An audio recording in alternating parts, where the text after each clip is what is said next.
일곱째는 깨끗하지 않는 것을 씻어주신 은혜이다. 아, 예전의 아름답던 그 얼굴이 예쁘던 그 모습이 풍만도 하시더니 푸른 두 눈썹은 버들잎과 같으시고 붉은 두 뺨은 연꽃빛을 아선 듯 하시더니 은혜가 깊을수록 그 모습 꺾여서 더러운 것 세탁에 주름살만 늘으셨네. 아, 아들 딸만 생각하는 그 노고로 어머님의 얼굴이 저렇게 변하셨네. 자, 이제 자식을 낳아서 기르기 전에 어머니 모습을 다 표현을 했어요. 뭐 아름답고 예쁘고 풍만하고 막 그렇게 표현을 했습니다. 그래가지고 또 구체적으로 눈썹은 버들잎을 따다 놓은 것 같고 두 뺨이 붉은 것은 붉은 연꽃을 뺏어다 놓은 것 같다 그랬어요. 참 아름답고 곱던 그 모습이 자식을 아름답고 곱게 기르다 보니까 반대로 어머니 모습은 그냥 꼴도 보기 싫게 변해버렸더라는 거예요. 거울을 바라보면 주름살만 생기고, 그러니까 어머니 모습이 아주 그냥 미워졌다, 늙었다, 꼴 보기 싫게 됐다, 이렇게 된 것은 자기 예쁘게 기르다 보니까 그렇게 된 거라고 생각하면 됩니다. 늙으면 보기 싫기는 해요. 호박은 늙으면 달기나 한데 사람은 늙으면 꼴도 보기 싫다고 그런 노래가 나오죠. 노인네들이 하는 노래예요. 젊은 사람이 그런 소리 하면 안 돼요. 노인네가 스스로 이제 한탄하면서 하는 소리요. 아무라도 막 하는 거 아닙니다. 노래도 다 가사를 봐서 스스로 해야 될 노래인지.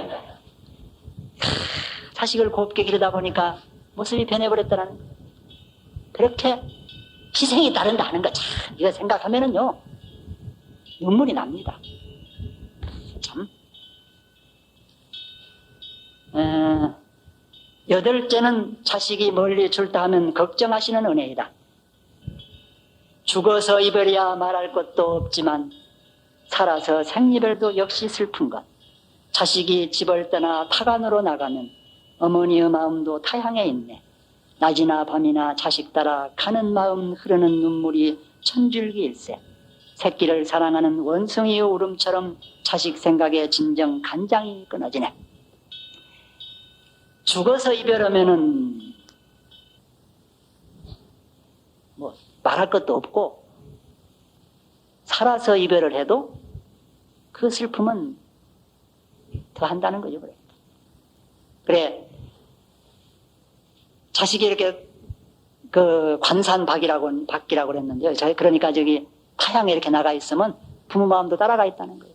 아무리 배불리 먹어도 배부른 줄 모르고 자식이 굶지는 않나 이 생각을 하고요.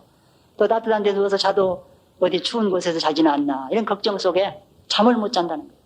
천줄기 만줄기 눈물을 흘린다는 거예요.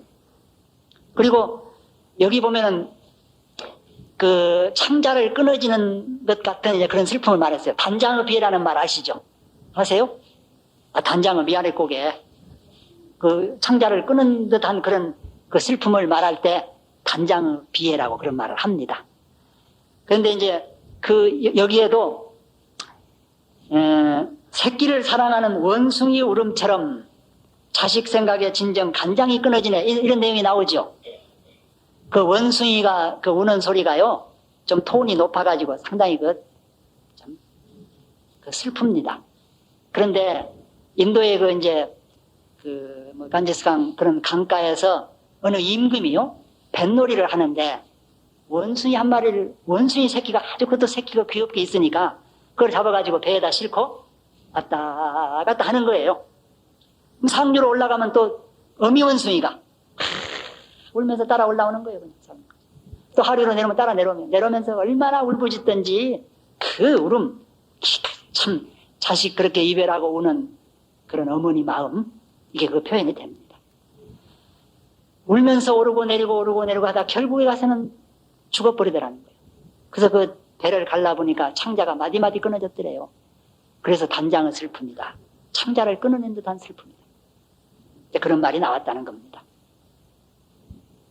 그 여기 이제 원숭이의 울음, 또 자식 생각에 간장이 끊어진 듯, 여기서 단장, 창자가 끊어지는 듯한 그런 슬픔을 표현한 것입니다. 그래서 참 시골에서 서울 같은 데 이렇게 학교를 보내면은 집에서 부모는 보낸 날로부터 앞에 돌아올 때까지 한순간도 잊지 않는다는 거예요. 또 군에 보냈을 때는 또 말할 것도 없겠죠. 그 얘기예요. 그냥 앉으면 그 얘기. 밥이나 먹었는지 뭐 오직해야 밖에 나가서 돌아다니는 사람 집에서 밥을 떠놓으면 안 굶는다고. 참 먹고 살도 못한 그런 시대에 밥을 떠서 이렇게 딱 아랫목에 묻어놓는다 이거예요. 그래야 안 굶는다고 이런 생각을 다. 어떻게 해서든지 자식이 밖에 나가서 굶지 않고 따뜻하게 이렇게 자고 편안하게 지내는 것을 그렇게 생각하는. 이게 원행응념은 멀리 가면 기다리고 걱정하는 은혜 이렇게 나와 있습니다. 참 뭐 기가 막히죠. 그러니까 아홉째는 자식을 위하여 나쁜 일을 하시는 은혜이다. 유조 악업은 그랬는데요. 나쁘다고 그래서 여기서 무슨 악한 일이라고 이렇게 생각하시지 말고요. 자식을 위해서는 못할 일이 없다는 거예요. 힘드는 일을 다 한다 이렇게 생각하시면 되겠습니다. 강산같이 중하신 아버지 어머니의 그 깊은 은혜는 갚기 실로 어려워라. 자식의 괴로움을 대신 받기 원하시고 아이가 수고하면 어머니는 불안하네. 먼 길을 떠난다는 말만 들으셔도 행여나 객지에서 무고할지 걱정하니 아들 딸의 고생은 잠깐 이것만 어머니는 오래도록 마음 졸이네. 이 뒤에 이제 그 산문으로 또 설명한 데 보면은 자식이 몸이 아프면 부모도 병이 나고 자식이 병이 났으면 또 부모도 병이 낫는다는 그런 내용들이 나옵니다. 이래요. 그러니까 자식이 어떤 괴로움을 받고 있으면 대신 받고자 한다는 거예요. 근데 그것이 안 되면은 부모 마음은 가슴이 찢어지는 것 같다는 거예요. 그러니까 자식 그 고통을 대신 받고자 하는 그 마음이 부모에게 죽는 것을 자기 생명을 바쳐서 대신 죽고자 하는 그런 마음도 갖는다는 거예요. 그 부모 마음은 그렇다는 거예요. 그리고 평소에는 그 밤에 무서워서 밖에 못 나가던 분들이 마당에도 못 나가는 분이 자식이 아프다고 그러면 약을 사러 그냥 산모퉁이를 돌아서 정신없이 가는 거예요. 자식이 몸이 아파서 약을 사러 갔다가 되돌아오는데 갑자기 소낙비가 와서 그 내가를 건너갈 수 없는데도 자식 우선 약을 먹여서 살리고자 하는 마음에 그 물속을 뛰어든다는 겁니다. 불 속에 애가 있으면 뛰어든대요. 그래서 집에 불이 나가지고 다 나왔는데 애가 안 나왔다. 그럴 때는 그 부모부터 묶어놔야지, 붙잡고 있어야지 다 가서 죽는 거예요. 들어가면 정신이 없이 들어가니까 그때는 이제 소방관이나 좀 지정신 차린 사람이 들어가야 돼. 전문적인 사람이. 부모가 들어갔다가는 벽에 들고 나와버리는 거예요. 정신이 없어. 큰 죽음을 무릅쓰고 막 뛰어 들어간다는 겁니다. 이게 이제 부모 마음이라는 거예요. 제가 시골 버스를 이렇게 타고 가는데요. 그 논뚝길로 이렇게 한 80살쯤 된 할머니하고 60살쯤 된 할머니가 논뚝길로 나와서 버스를 이렇게 세워요. 세운 다음에 두 분이 다 탔어요. 그래서 차가 막 출발하려고 그러니까 80살쯤 된 할머니가 나는 내려야 된다는 거예요. 막 타자마자 출발하려고 그러니까 막 가만히 있으라고. 나는 내려야 된다고. 그러니 흔히 내릴 걸 뭐하러 탔냐고 막 안내양이 짜증을 내니까 가만히 있으라고. 이게 내 딸이요. 내 딸인데 지금 저 친정 아버지 제사 지내러 왔다 지금 시가로 간다는 거예요. 근데 이 딸이 지금 다리에 신경통이 있어서 앉아야 된다는 게 자리 잡아주러 올라온 거예요. 지금 자리 잡아주러 올라온 거예요. 80살 된 할머니가 지금 자기 60살 된 딸 자리 잡아주러 올라온 거예요. 제가 그냥 헐떡이나 자리 양보를 했어요. 그 거짓말 아니에요. 그건 믿으세요. 믿거나 말거나 이건 믿어야 돼요. 아니 제가 그때 생각을 했어요. 여기에 90살 된 노인네가 있어도 자리를 일단 양보해야 된다는 거예요. 왜냐? 그 60살 된 딸 할머니를 위한 게 아니고 그 어머니를 위하여. 그 딸은 한두 시간만 고생하면 됩니다. 지금 그렇잖아요. 그런데 그 자리 못 잡고 서서 가는 딸 모습을 보고 내려서 집에 돌아온 그 80대 할머니는, 그 어머니는 열흘을 잠을 못 자는 거예요. 걱정에 대해서. 아이고 지금같이 무슨 전화나 따르르 해서 하면은 편히 왔습니다 이러면 쉽지만은 요 가서 소식도 없지. 병이나 도지지나 안 했느냐. 그냥 날마다 그 걱정이라요. 그러니 그 80살 된 할머니를 위해서 자리를 양보를 해야 되겠다. 내가 90살이 되더라도 내가 꼭 양보를 해야 되겠다. 이런 마음을 가졌습니다. 제가 그 마음 가진 공덕으로 아마 90살 살는지도 모르겠어요. 지금 생각을 해보면. 이제 그때 또 방법은 있어요. 내가 90살 됐을 때는 이제 양보해주지. 60살 된 할머니한테 양보해주고, 그리고 이제 산모탱이 요리 돌아가서 이제 80대 할머니가 안 볼 때쯤 되면 뺏어 버리지 뭐, 가지고. 60이 만창이다, 이래 내놔라. 이렇게 이제 그럴 때 하더라도, 그때 80살 된 그 어머니를 위해서 자기를 양보해야 된다는 거예요. 저는 젊은 사람이 타도 자기 어머니가 이렇게 배웅 나오고 그런 경우에는 흔히 양보합니다. 웬만하면 양보를 합니다. 조금만 짐을 들고 있다든지 애를 업고 있다든지 뭐 이런 어떤 이유가 될 만한 거리만 하나 있으면 꼭 양보를 해줍니다. 그러면은 밖에서 그냥 아이고 고맙습니다. 그 본인보다도 어머니가 더 그냥 고마워하는 걸 볼 때 어머니 마음이 얼마나 편안할까요? 그래서 그때는 꼭 양보해줘야 됩니다. 아시겠어요? 90살 되어서도 해야 돼요. 이제 90살 되어서 할 것까지 다 가르쳐 줬네, 이제. 아니, 정말 이게 얼마나 참 부모 마음을 꼭 알아줘야 됩니다. 이거 알아주어야 자기도 이 다음에 효도를 받고 그러지 그 마음 몰라주면 안 됩니다. 이게 부모는 자식 걱정을 그렇게 한다는 거예요. 자식이 고통받으면 대신 받고자 해요.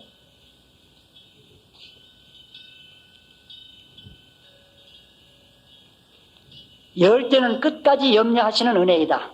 깊고 무거우신 부모님 은혜, 잠시도 끊임없는 그 크신 은혜, 일어서나 앉으나 항상 마음 쓰시고 가거나 오거나 노상 염려하시네.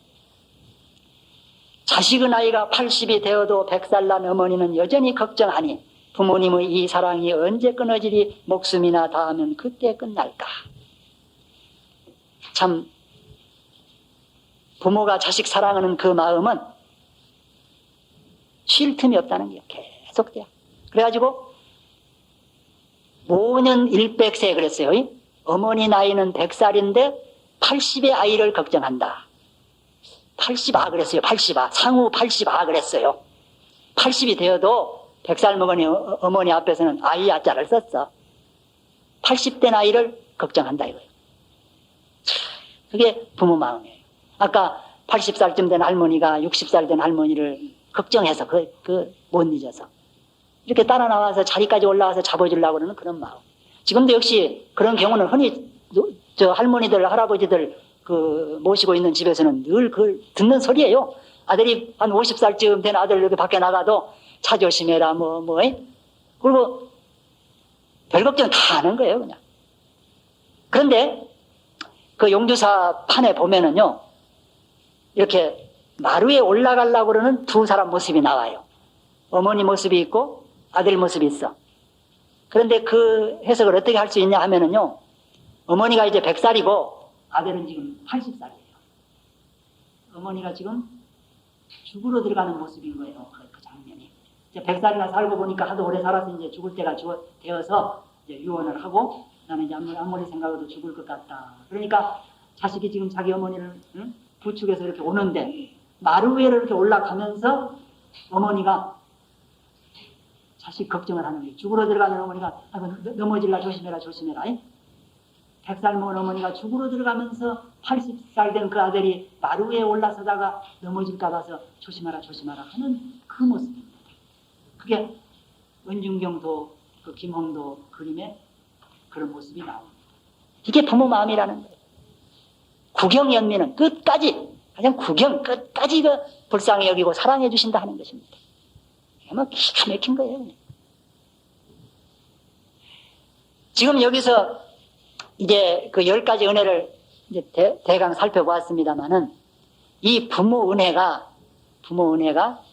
뭐 이렇다 저렇다 이렇게 구체적으로 이 얘기 안 해도 그냥 참 부모님 은혜는 뭐 잊을 수 없고 하늘보다도 높고 바다보다도 넓고 뭐 태산보다도 무겁고 여러 가지로 표현을 합니다. 부모 은혜에 대해서는. 근데 그 내용을 지금 10가지로 이렇게 나누어서 쭉 개성을 주님이 이렇게 설하신 내용인데 이걸 쭉 살펴보면은요. 저는 여기에서 꼭 한 가지 더 강조하고 싶은 것은요. 여기에 나와 있는 은혜 10가지는 기본적인 은혜입니다. 이제 이 뒤에 또 산문으로 설명된 데 보면은 뭐 가르치고 결혼시키고 막 이런 내용도 나옵니다. 그러나 여기에 나와 있는 내용은 가르친다든지 뭐 학교를 보낸다든지 그런 내용은 안 나옵니다. 그러니까 사실은 여기 나와 있는 이 내용은 어느 부모에게나 다 해당이 된다 하는 거예요. 어느 부모에게나.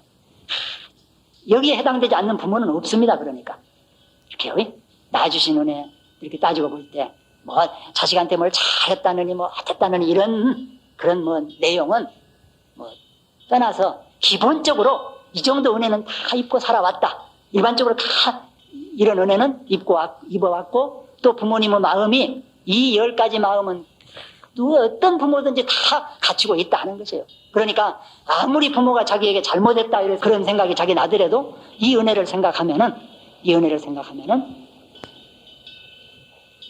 원망을 할 수가 없습니다.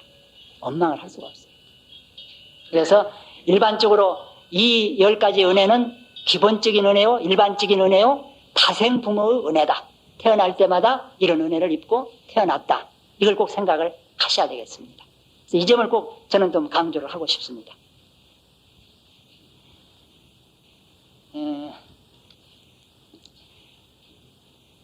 이제 그 은혜에 대한 이야기를 오늘 이제 하고요. 다음 시간에는 이 부모에게 그렇게 은혜를 입었는데 우리는 그 은혜를 갚지 못하고 오히려 불효를 한다 하는 그런 내용이 나옵니다. 부모님 은혜는 이렇게 한량이 없는데 오히려 더 우리는 불효를 한다 하는 그런 내용의 공부를 이제 하게 될 것입니다. 그러면 이 10가지 은혜는요, 될 수 있으면 다 그냥 외우시는 게 좋습니다. 앞에 한문으로도 나와 있으니까요. 한문으로도요, 그 개성으로 시로 되어 있기 때문에 온 절구로 되어 있습니다. 5글자씩 이렇게 돼서 그러니까 그대로 이렇게 외우시면은 이 정도는 외우실 수가 있으니까요. 이건 다 외우시도록 그렇게 하셨으면 좋겠습니다. 부처님께서 다시 아난에게 말씀하셨다. 내가 중생을 보니 비록 인품은 이어받았으나 마음과 행동이 어리석고 어두워서 부모님의 큰 은덕을 생각하지 않고 공경하는 마음을 내지 않으며 은혜를 버리고 덕을 배반하며 어질고 착한 마음이 없어서 효선하지 않고 의리가 없느니라. 부처님은 말씀을 계속하셨다. 어머니가 아이를 베어 10달 동안은 일어나고 앉는 것이 편안치 아니하여서 마치 무거운 짐을 진 것과 같고 음식이 잘 내리지 않아서 마치 오랜 병자와 같다. 다리 차서 아이를 낳을 때는 한없는 고통을 받아서 잠깐 동안의 잘못으로 무상한 죽음이 되지 않나 두려워하며 돼지나 양을 잡은 것까지 피가 흘러서 땅에 번진다. 이와 같은 고통을 받으면서 이 몸을 낳으신 뒤에는 쓴 것은 자신이 삼키시고 단 것은 뱉어서 자식을 먹이면서 안아주고 업어주어서 기르신다. 더러운 것을 세탁하시면서도 싫어하지 않으시고 더운 것도 참고 추운 것도 참으면서 온갖 고생을 사양치 않으신다. 마른 데를 골라서 자식을 누이시고 젖은 데서는 어머니가 주무신다. 3년 동안 어머니의 젖을 먹으면서 자란 어린아이가 성년이 되면 예절과 의리를 가르치며 장가들이고 시집 보내며 벼슬길 학업도 닦게 하고 직업도 갖게 한다. 이렇게 애써서 기르고 가르치는 일이 끝나도 은혜가 끊어졌다고는 말할 수가 없다. 아들, 딸이 병이 있으면 부모도 병이 생기고 자식이 병이 나오면 부모 병도 따라서 낫는다. 이렇게 양육하여서 빨리 어른이 되기를 원한다. 그러나 효도하지 않는다 하는 것이 이제 이 다음 시간 공부할 내용입니다. 그래도 효도를 안 한다는 거예요.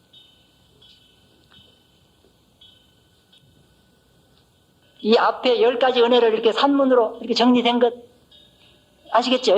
읽어보니까 그런 내용이죠. 그런데 그 진묵스님이라고 하는 스님이 있습니다. 그 이조시대의 스님인데요. 그 진묵스님이 신통을 이렇게 부리신 스님으로도 유명합니다. 그 진묵스님 이야기는 아주 많이 있어요. 저쪽 전주 지방에 가면 원래 그 만경에서 태어나셨거든요. 진묵스님이.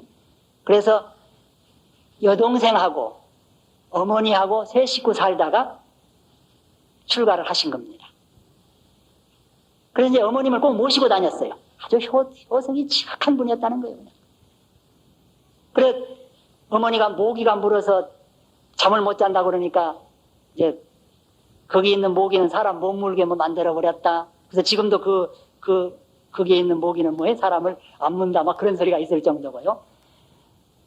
다른 여동생은 시집 가버렸고 그 진목스님은 스님이 돼버렸고 어머니 한 번 모시고 다니다가 이제 돌아가시고는 제사 지낼 사람도 없고 묘 지켜줄 사람도 없다. 그래가지고는 전국에서 제일 아주 좋은 몇 자리를 그 묘태를 잡아서 지금도 그 만경에, 김제 만경에 가면은 그 묘가 있습니다.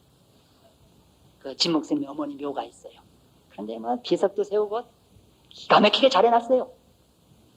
무자손 천년 향화지지라는 거예요. 자손이 없어도 천년 간다는 거예요. 천년 동안 향불이 끝이지 않는 자리야, 그 자리가.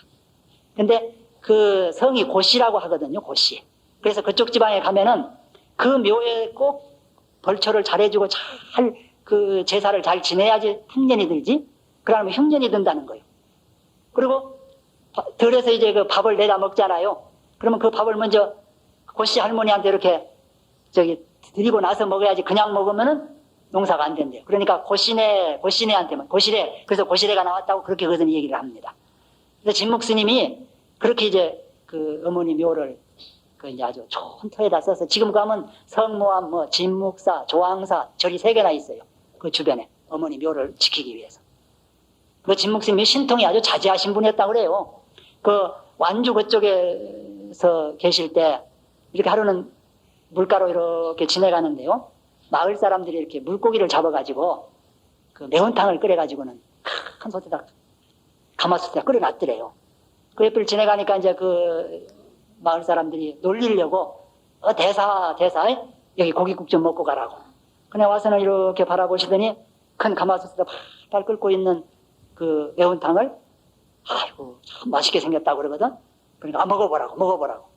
다 먹어도 되냐고 그러니까 다 먹어라. 그래서 그러면 소채 이렇게 들고 팔팔 끓는 매운탕을 꿀떡 다 마셔버리더라는 거예요. 마을 사람들이 죽을 고생을 해서 잡아가지고 죽을 고생을 해서 매운탕 끓여놨는데 맛도 못 보고 그냥 지나가는 스님이 다 먹어버리니까 확 시비를 거는 거예요. 스님 내가 고기 먹는다고. 그러니까 가만히 있으라고. 그러고는 물가에 가서 다 토해내버립니다. 다 토해내니까 전부 살아가지고 헤엄을 치고 가더라는 거예요. 그런데 물고기 한 마리가 꼬리가 없어. 그러니까 그 장난스러운 청년 하나가 있다. 응? 왜 꼬리는 안 내놓냐고. 꼬리는 왜 생기냐고 말. 꼬리는 왜 안 내놓냐고. 그러니까 없어. 저 솥에 보라고. 그러니까 이렇게 마시다가 솥에 끝에가 이렇게 붙어 있었다는 거예요. 꼬리가. 그거 안 넘어간 거예요. 그래서 못 살린 거예요. 그래서 지금도 그 완주 지방에 거기 가면은요 꼬리 없는 고기가 있어. 그 후손이. 아니 있대요. 지금도 꼬리 없는 고기가. 그게 그때 그 고기 후손이야 그게. 그렇게 신통을 부리는 분인데 어머니가 돌아가셨어요. 그래서 자기 어머니를 이제 그 묘를 쓰고 절에서 이제 49제를 지내는데 그때 쓴 아주 유명한 그 시가 있습니다. 제문이 있어. 참 그 회중 10월 지은을 하이 보야리까. 회중 뱃속에서 그 10달 동안 잘 보호해 주신 그 은혜를 어떻게 갚사오리까. 설화 3년 지향을 그 무릎 위에서 3년 동안 길러주신 그 은혜를 어찌 잊을 수 있겠습니까? 그런 것입니다. 그러니까. 그래가지고 어머니 나이를 만년에다가 만년을 보탠다 하더라도 나는 싫습니다. 그것도 부족하다 이 말이에요. 그런데 100년 안에 100년도 못 사시니 어머니 목숨은 어찌 그리 짧습니까? 하면서 눈물 흘린 내용이 나옵니다. 어머니 나이를 만년에다가 또 만년을 보탠다 하더라도 저는 만족하지 않습니다. 그것도 부족합니다. 그런데 어쩌면 100년 안에 100년도 못 삽니까? 어찌 그리 명이 짧습니까? 그러면서 우는 그런 모습이 나옵니다. 그 시에서. 그래가지고 또 여동생 걱정을 하는 거예요. 귀중에서 있는 자기 그 여동생은 오직 하겠냐 이거. 나는 표주박 하나 들고 지팡이 하나 들고 떠돌아다니는 나도 이러는데 하물며 저 시집 못 간 저 어린 동생은 오직 하겠습니까? 그래가지고 이제 상단이 파하고 하단이 끝나는데 스님네들은 전부 각방으로 돌아갔는데 산은 산 첩첩, 앞산은 첩첩하고 뒷산도 중중한데 어머니의 영혼은 어디로 가셨습니까? 이렇게 읊은 그런 내용이 나옵니다. 그 효심이 그냥 그대로 막 넘쳐나오는 그런 내용이에요. 그래서 참 거기에서 저는 꼭 그 잊혀지지 않는 내용이 어머니 나이는 만년에다가 또 만년을 보탠다 하더라도 나는 만족하지 않습니다. 싫습니다.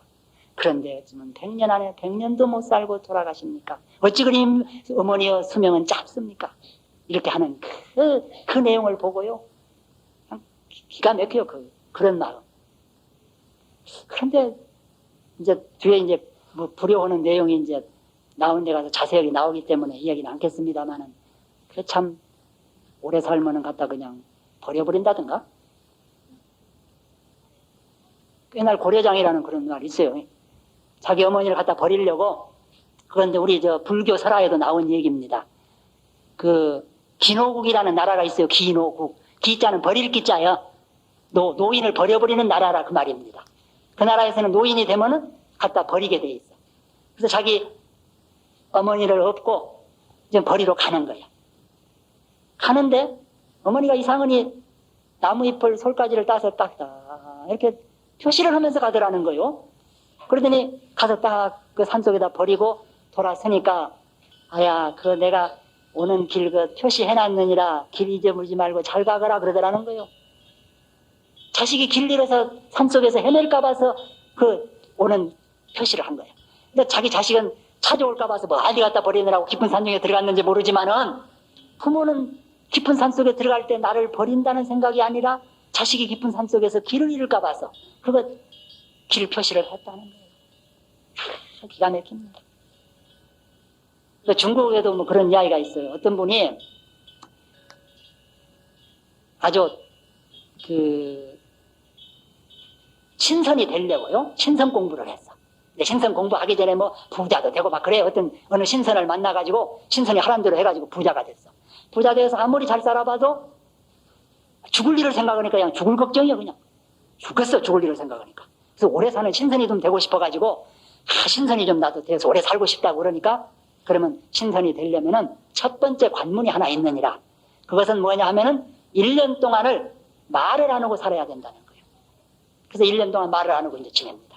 어떤 경우에도 말을 안 하는 거예요. 근데 마지막 날 되는 날 자기가 이제 죽었어요. 자기 이제 틀림없이 죽었다고 생각한 거예요. 죽어서 어디를 갔냐고 하면 염라대왕 앞에 끌려갔는데 염라대왕이 어디서 사는 누군고 그러거든. 그러니까 아직 오늘 안 지내갔다 이거요. 말을 안 하는 거예요. 말하면은 신선이 못 된다고 그러니까 신선되고 싶은 욕심에서 말을 안 해. 저녁에 말할 때까지만 매우 쳐라. 하고 막 때려. 그래도 안 해. 끝까지 버티는 거예요. 나중에는 저는 그 자기 어머니가 돌아가셨는데 저는 어머니를 데려다 놓고 저놈이 말할 때까지 때려라 그러거든. 그냥 자기 어머니를 막 때리는 거예요. 그냥. 자기 앞에서. 그래도 이제 안 하는 거지. 그냥 다 버티고 있어. 그러나 자기 어머니가 막 참 그냥 아픔에 못 이겨서 소리를 지르는 걸 보고 이렇게 쳐다보면서 말을 할까 말까 그래서 생각이 나. 조금은 좀 마음이 좀 이상해졌어. 그래도 참는다. 그냥 착하지. 그런데 자기 어머니가 뭐라고 그러냐고 하면은 아이고 네가 무슨 사정이 있어서 그런 것 같은데 나는 괜찮다. 말하지 말아라 이러거든. 어머니가 그렇게 얘기를 하더라는 거요. 아이고 나 죽겠다 해서 말 좀 해서 나 살려라 그러는 게 아니고 네가 무슨 사정이 있어서 그런 것 같았는데 나는 괜찮으니까 말하지 말고 말하지 안 해도 괜찮다 그러거든. 더 이상 못 참겠더래요. 그래서 그냥 하고 부르고 내가 말할 테니까 우리 어머니 살려달라고 그랬다는 거예요. 그러자 탁 자기가 깨어나서 신선이 앞에 딱 섰는 거예요. 그러더니 이제부터서 신선들을 공부할 자격이 생겼느니라. 네가 끝까지 말을 안 했으면 나는 너를 죽여버리려고 했다는 거예요. 응? 어머니 그에 대한 정 하나도 제대로 갖추지 못한 사람이 어머니 맞아 죽는 걸 보고도 못 본 저런 것이 신선되면 얼마나 못된 짓 하겠냐 이거요. 그건 신선될 자격이 없다는 거예요. 1차 관문이 그것이더라는 거예요. 그런 의지력이 아무리 의지력도 물론 본 거죠. 그렇게 끝까지. 그러나 끝에 가서 그건 참을 수가 없는 것이 돼야 된다는 거예요. 부모가 자식 사랑하는 그 마음은 참지 못하듯이 신선이고 뭐고 그런 건 그냥 이미 다 떠나야 된다는 거지. 부모 앞에서. 그래서 그때 만약에 말을 안 하고 끝까지 버텼으면 죽이려고 했다는 거지. 여기에서 우리는 그 부모 마음, 자기는 막 온몸이 찢어진 것 같이 아파도 그 자식 어떤 그 말 안 하는 사정이 있었던 것 같으니까 그걸 그대로 말하지 말으라고 하는 그 마음, 기가 막히다. 저기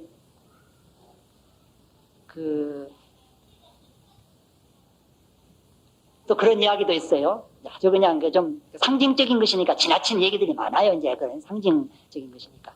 어느 이제 어머니하고 둘이 사는 청년이 있었는데 그